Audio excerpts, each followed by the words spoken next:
નમસ્કાર મિત્રો, Indian premier league 2024માં ભાવનગરના વધુ એક ખેલાડી હાર્વિક દેસાઈની પસંદગી થતાં સમગ્ર ભાવનગર અને ભાવેણાવાસીઓમાં આનંદ છવાઈ ગયો છે. મૂળ ભાવનગરનો એવો ક્રિકેટ ખેલાડી હાર્વિક દેસાઈ એક સારો ખેલાડી છે. તાજેતરમાં જ સૈયદ મુસ્તાક અલી ટ્રોફી તેમજ રણજી ટ્રોફીમાં તેણે શાનદાર દેખાવ કરેલા, જેના લીધે તેની આઈપીએલમાં પસંદગી થઈ એવું લાગી રહ્યું છે. ઉલ્લેખનીય છે કે અંડર-19 ક્રિકેટ વર્લ્ડ કપમાં હાર્વિક ભારતની ટીમમાંથી રમ્યો હતો.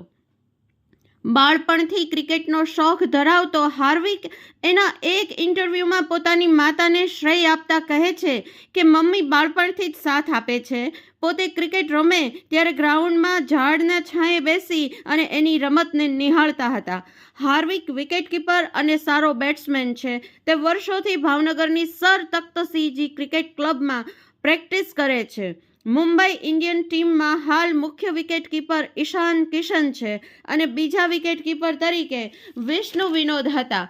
હાલ વિષ્ણુ વિનોદને ઈજા થતાં તે નીકળી જતા તેના સ્થાને મુંબઈ ઇન્ડિયન ટીમમાં વિકેટકીપર તરીકે હાર્વિક દેસાઈની પસંદગી થવા પામી છે. અહીં ઉલ્લેખનીય છે કે આઈપીએલમાં ભાવનગરનો ચોથો ખેલાડી ક્રિકેટ રમવા જઈ રહ્યો છે.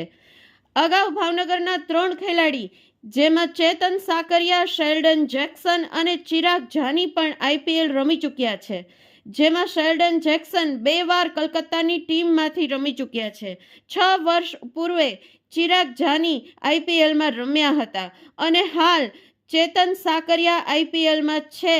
ત્યારે ભાવનગરના વધુ એક ખેલાડી હાર્વિક દેસાઈની પણ પસંદગી થતાં ભાવનગર વાસીઓનો ઉત્સાહ બેવડાયો છે.